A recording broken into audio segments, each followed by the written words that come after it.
ನಮಸ್ತೆ, ಜೈ ಶ್ರೀರಾಮ್. ನಾನು ನನ್ನ ಮಕ್ಕಳನ್ನು ಕರ್ಕೊಂಡು ಮಡಿಕೇರಿ ಸುತ್ತಮುತ್ತ ಒಂದು ಟ್ರಿಪ್ ಹಾಕೋಣ ಅಂತ ನಾನು ಮಕ್ಕಳು ಮತ್ತು ಹಸ್ಬೆಂಡ್ ಹೊರಟ್ವಿ. ಮಕ್ಕಳ ರಜದಲ್ಲಿ ಮಕ್ಕಳು ಮನೆಯಲ್ಲೇ ಇದ್ದರು, ನಾವೆಲ್ಲೂ ಹೊರಗಡೆ ಹೋಗಲಿಕ್ಕೆ ಆಗಿತ್ತಿಲ್ಲ. ಆದ್ದರಿಂದ ಈಗ ಮಕ್ಕಳಿಗೆ ಸ್ಕೂಲ್ ಸ್ಟಾರ್ಟ್ ಆಗಿದೆ. ಮಡಿಕೇರಿಯ ಸುತ್ತಮುತ್ತ ಆದರೂ ನೋಡಿಕೊಂಡು ಬರೋಣ ಅಂತ ನಾನು ಮಕ್ಕಳು ಹಸ್ಬೆಂಡ್ ಹೊರಟ್ವಿ. ನಾವು ಮಡಿಕೇರಿಯ ಅಬ್ಬಿ ಫಾಲ್ಸ್ ನೋಡೋಣ ಅಂತ ಅಬ್ಬಿ ಫಾಲ್ಸಿಗೆ ಬಂದ್ವಿ. ಅಬ್ಬಿ ಫಾಲ್ಸಲ್ಲಿ ಸಂಡೇ ಆದ್ದರಿಂದ ತುಂಬಾ ಜನ ಇದ್ದರು, ತುಂಬಾ ರಶ್ ಇತ್ತು, ತುಂಬ ಜನ ಇದ್ದರು.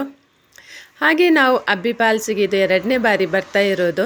ಇಲ್ಲಿ ಒಂದು ವಾರದಿಂದ ಮಳೆಯಾದ್ರಿಂದ ಸ್ವಲ್ಪ ನೀರು ಜಾಸ್ತಿ ಇತ್ತು, ಇಲ್ಲಾಂದರೆ ಈ ಟೈಮಲ್ಲಿ ಎಷ್ಟು ನೀರು ಇರೋದಿಲ್ಲ. ಮಳೆಗಾಲದಲ್ಲಂತೂ ಈ ಅಬ್ಬಿ ಫಾಲ್ಸು ತುಂಬ ಚೆನ್ನಾಗಿರುತ್ತೆ ನೋಡೋದಕ್ಕೆ, ತುಂಬ ನೀರು ಕೂಡ ಇರುತ್ತೆ. ನೀವೇನಾದರೂ ಮಡಿಕೇರಿ ಟ್ರಿಪ್ಪಿಗೆ ಬಂದರೆ ಈ ಅಬ್ಬಿ ಫಾಲ್ಸಿಗೆ ಬನ್ನಿ. ಸುಂದರವಾದಂಥ ಫಾಲ್ಸ್ ಇದು ಅಬ್ಬಿ ಫಾಲ್ಸ್.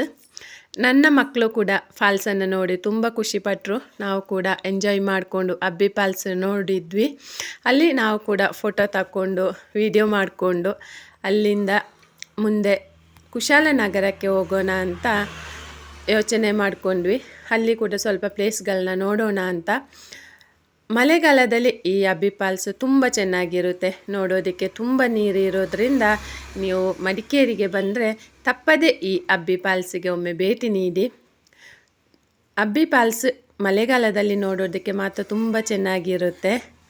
ಈಗಲೂ ಕೂಡ ನೀರಿತ್ತು, ಒಂದು ವಾರದಿಂದ ಮಳೆಯಾದ್ರಿಂದ ಅಬ್ಬಿ ಫಾಲ್ಸಲ್ಲಿ ತುಂಬ ನೀರಿತ್ತು. ನಮಗೂ ಕೂಡ ಖುಷಿ ಆಯಿತು. ನಮಸ್ತೆ, ಜೈ ಶ್ರೀರಾಮ್.